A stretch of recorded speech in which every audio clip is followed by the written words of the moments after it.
Ата-ананың нұрлы жүздері мен мейірімі, алақандарының ыстық табыны мен балаларына деген қамқорлығын санасында саңлауы бар жан сірә ұмытпайды.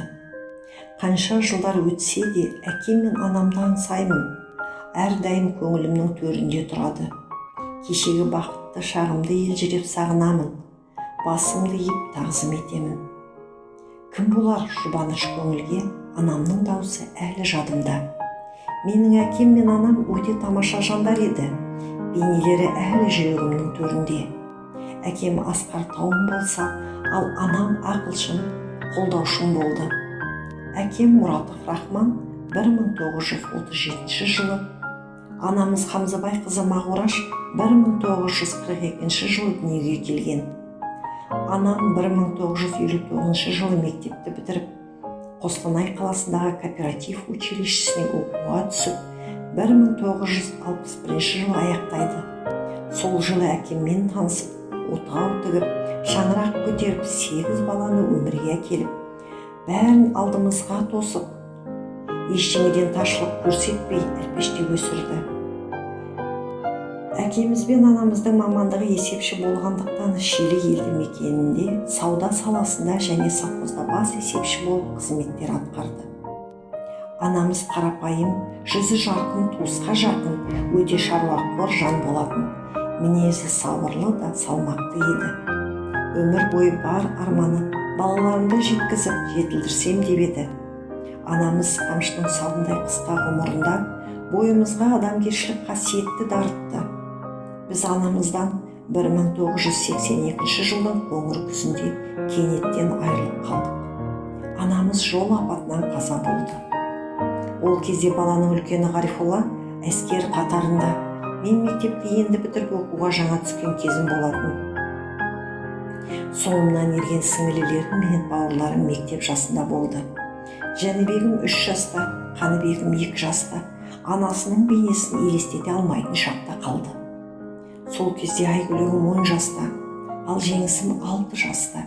1-ші сынып табалдырған енді аттаған еді. Шарасыз қалған шерменде көңіл, іздей қанатымыз қалып, басқа түскен тауқыметке көнбеске амалымыз қалмады. Тағдырдың ауыр жүгі әкеміздің мойнына түсті. Барлық ауыртпалықты өзі көтеріп, балаларын қанаттыға қақтырмай, тұмсықтыға шоқыттырмай, адалдыққа, қайырымдылық пен еңбекқорлыққа тәрбиеледі. Анамыздың жоқтығын білдірмей, ештеңеден таршылық көрсетпей өсірді. Әр қайсымызды жоғарғы оқу орындарында оқытты. Ер жеткізіп, ұлдарын ұяға, қыздарын қияға қондырып, немере сүйді. Өмірін балаларына арнаған ардақты әкеміз осыдан 8 жыл бұрын мәңгілік сапарға аттанып кете барды. Арада жылдар өткенімен жан жарасы жазылмаған шақта бауырымыз Айгүлден айырылып, қанатымнан қайырылдым. Өмірдің өзі күшті болғанымен өтетіні өкінішті. Артынан 2 ботасы жылап қалды. Алланың ісіне амал бар ма? Айгүлім 10 жасында анасынан айырылса, өзі өмірден өткенде кіші қызы 10 жасқа толар-толмас болып қалды. Айгүлім ешкімге ұқсамайтын дара мінез иесі еді. Таным түсінігі, мінез құлқы айналадағы адамдарға мүлде өзгеше. Ұқсамайтын, ой өрісі кең, жаны жұмсақ, ақылды болатын. 2 жоғарғы орнын қызыл дипломмен бітіріп, ата-анасының жолын қуып, өмірдің соңғы жылдарына дейін бас бухгалтер болып, абыройлы қызмет атқарды. Туған туыс, құрбы құрдас, қызметтестері ортасында сыйлы болды. Адам мәңгі жүрмейді бұл қалғанда. Көнеміз ғой тағдырдың салғанына.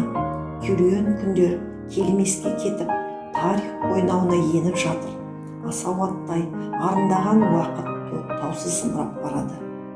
Биыл марқұм анамыздың қайтпас сапарға аттанғанына 40 жыл. Әкемізге 8 жыл, бауырымыз Айгүлге 1 жыл толуына орай, рухтары разы болсын деген ниетпен Құран дұға бағыштап, қабырғамыз қайса, сағына еске алып, жатқан жеріңіз жайлы, топырақтарыңыз торқа, иман байлығын берсін деп тілек айтамыз.